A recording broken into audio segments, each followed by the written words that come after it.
यंदा नागपंचमी आणि पहिला श्रावणी सोमवार एकाच दिवशी आलेले आहेत. तर या दिवशी भगवान शिवशंकरांची पूजा आधी करावी की नागदेवतेची? स्त्रियांनी कोणते नियम पाळावेत? कोणती कामं टाळावीत? उपवास कसा करावा? आणि या दिवशी होणारी ही मोठी एक चूक टाळायची आहे. काय करावं आणि काय टाळावं? नमस्कार मित्रांनो, श्री स्वामी समर्थ. हर हर महादेव.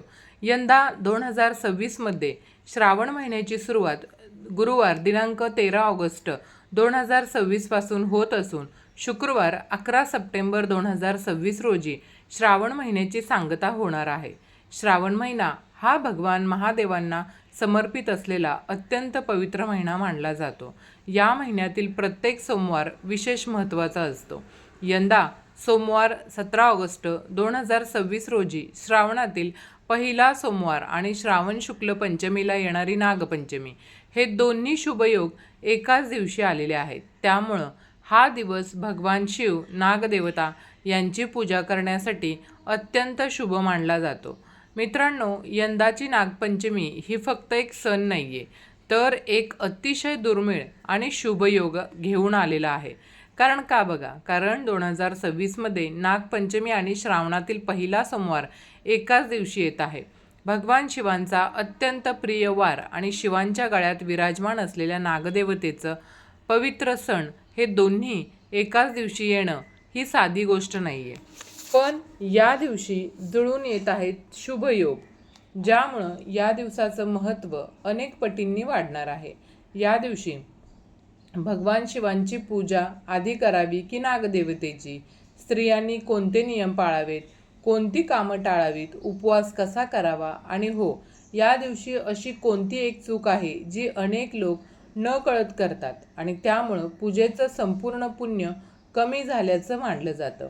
याचबरोबर या दिवशी कोणता मंत्र म्हणावा, कोणता अभिषेक करावा, कोणते दान करावे आणि हो, कोणत्या उपायामुळे महादेव आणि नागदेवतेची कृपा आपल्याला लवकर प्राप्त होते, हेही आपण आज सविस्तर माहिती जाणून घेणार आहोत. म्हणून हा व्हिडिओ शेवटपर्यंत नक्की पहा, कारण शेवटच्या भागात मी तुम्हाला एक असा पारंपरिक नियम सांगणार आहे जो आजकाल अनेकांना मला वाटतं माहीतच नसतो. चला तर मग जाणून घेऊया 2026मधील नागपंचमी आणि श्रावण सोमवार एकाच दिवशी आल्यामुळं या दिवसाचं धार्मिक महत्त्व नेमकं काय आहे ते.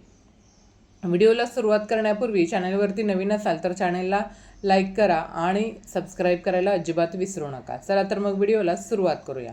आपल्या हिंदू धर्मात श्रावण महिना हा भगवान महादेवांना अत्यंत प्रिय मानला जातो. या संपूर्ण महिन्यात शिवभक्त उपवास करतात, रुद्राभिषेक करतात, बेलपत्र अर्पण करतात आणि ओम नमः शिवाय या मंत्राचा जप करून महादेवांची कृपा मिळवण्याचा प्रयत्न करतात. विशेषतः श्रावणातील प्रत्येक सोमवार हा शिवपूजेसाठी अत्यंत शुभ मानला गेला आहे. मित्रांनो, श्रावण शुक्ल पंचमीला साजरी केली जाणारी नागपंचमी हा आपल्या सनातन हिंदू धर्मातील अत्यंत प्राचीन सण आहे. या दिवसाबद्दल अनेक पौराणिक संदर्भ सांगितले जातात. श्रावण शुक्ल पंचमीच्या दिवशी भगवान श्रीकृष्णांनी कालिया नागाचा पराभव करून यमुनेच्या डोहातून सुरक्षित बाहेर येत गोकुळवासियांना दिलासा दिला होता. त्यामुळं या पवित्र तिथीला नागपूजेचे विशेष महत्त्व प्राप्त झाल्याचं मानलं जातं. तसंच भगवान शिवांच्या गळ्यात वासुकी नाग विराजमान असल्यामुळेही या दिवशी नागदेवतेची पूजा विशेष श्रद्धेने केली जाते. नागपंचमीच्या दिवशी नागांना देवत्व प्राप्त झालेलं असतं. नागपंचमीच्या दिवशी बऱ्याचशा स्त्रिया नागदेवतेला आपला भाऊ मानून हा सण साजरा करतात. आणि हो, यंदा तर या नागपंचमीला आणखीन विशेष महत्त्व प्राप्त झालं आहे. कारण का बघा, नागपंचमी आणि श्रावणातील पहिला सोमवार एकाच दिवशी आलेले आहेत. त्यामुळं या दिवशी कोणते शुभयोग जुळून आलेले आहेत, काय करावं, काय टाळावं आणि हो, कोणत्या पद्धतीने पूजा करावी, पूजा करण्याची योग्य पद्धत काय आहे, हे आता आपण सविस्तर जाणून घेणार आहोत. मैत्रिणींनो, नागपंचमी हा दिवस नागदेवतेच्या पूजेसाठी समर्पित आहे. आपल्या धर्मग्रंथामध्ये नागांना केवळ सर्प म्हणून पाहिलेलं नाही, तर त्यांना दैवी शक्तीचं प्रतीक मानलं आहे.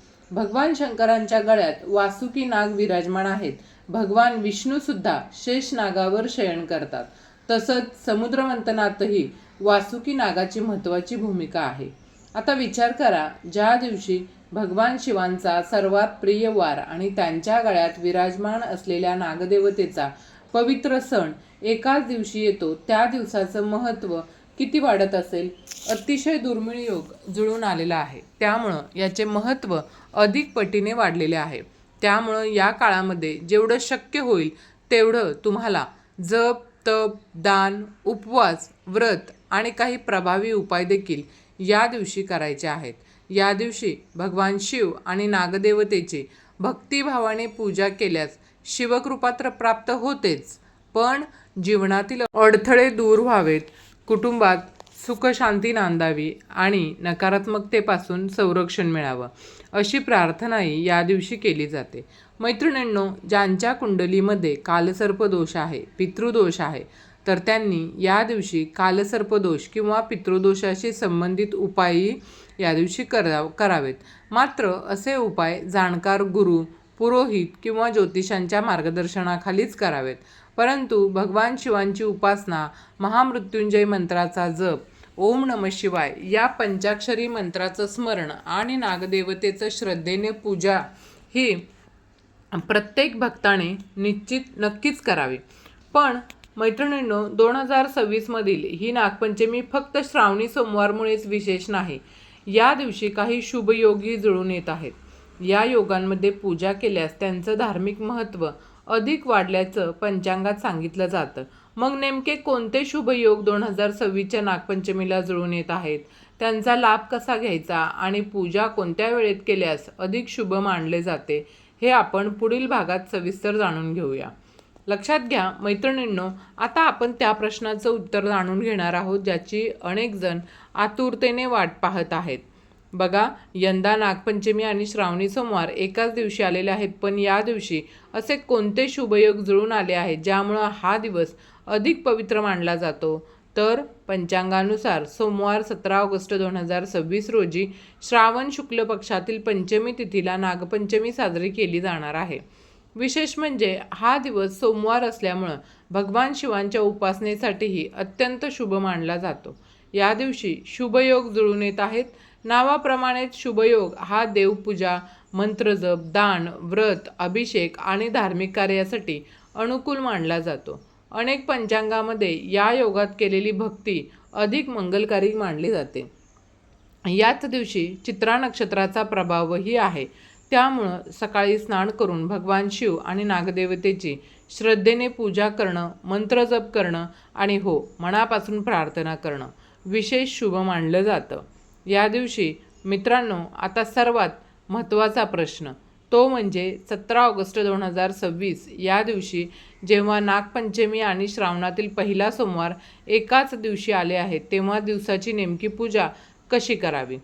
अनेक जण हा प्रश्न विचारतात की प्रथम भगवान शिवांची पूजा करावी की नागदेवतेची?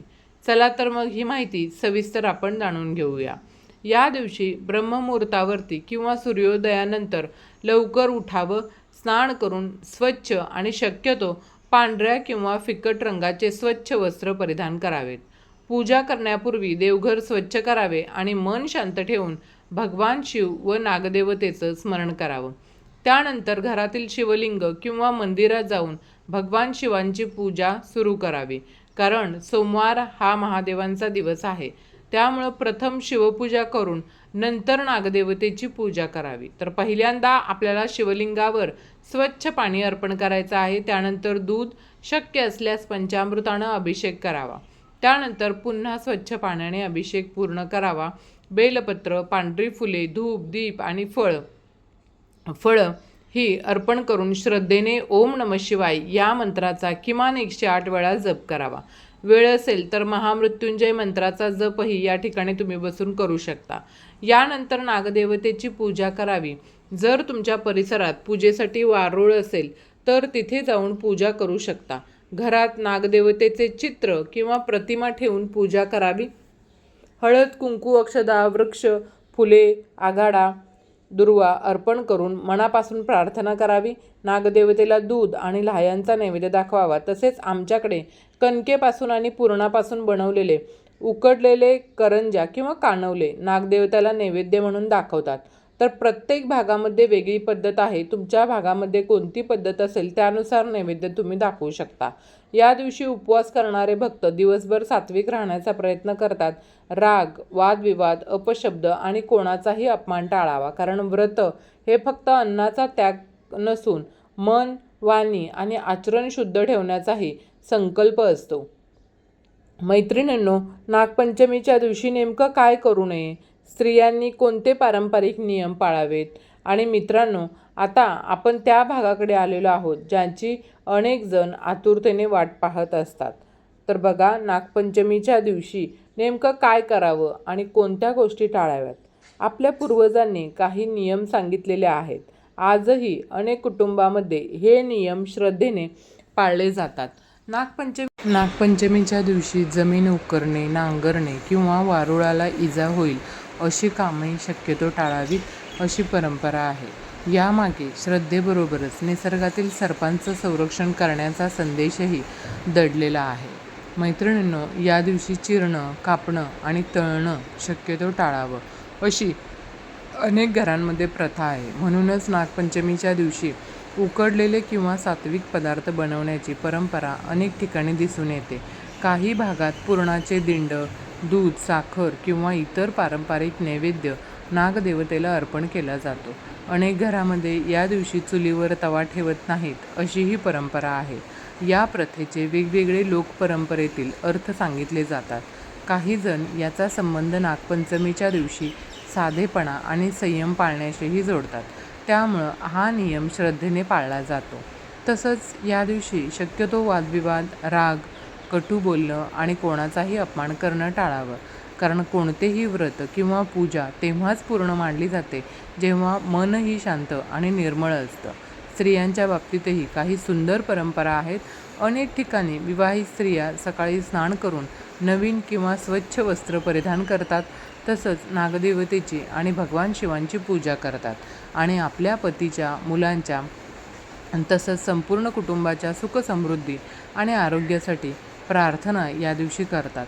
तर काही भागांमध्ये या दिवशी माहेरी आलेल्या मुली झोके खेळतात, पारंपरिक गीते म्हणतात आणि आनंदाने नागपंचमीचा सण साजरा करतात. त्यामुळे नागपंचमी हा केवळ धार्मिकच नाही, तर आपल्या संस्कृतीशी आणि कौटुंबिक नात्यांशी जोडलेला उत्सवही आहे. तर मित्रांनो, व्हिडिओ आवडला असेल तर व्हिडिओला एक लाईक नक्की करा, आणि उपयुक्त वाटला असेल व्हिडिओ तर तुमच्या मित्रपरिवारांसोबत जास्तीत जास्त शेअर देखील नक्की करा. व असेच नवनवीन माहितीपूर्ण व्हिडिओ पाहण्यासाठी आजच आपल्या पाटील्स कॉर्नर्स या चॅनलला सबस्क्राईब देखील जरूर करा. व्हिडिओ शेवटपर्यंत पाहिल्याबद्दल तुम्हा सर्वांचं मनापासून धन्यवाद.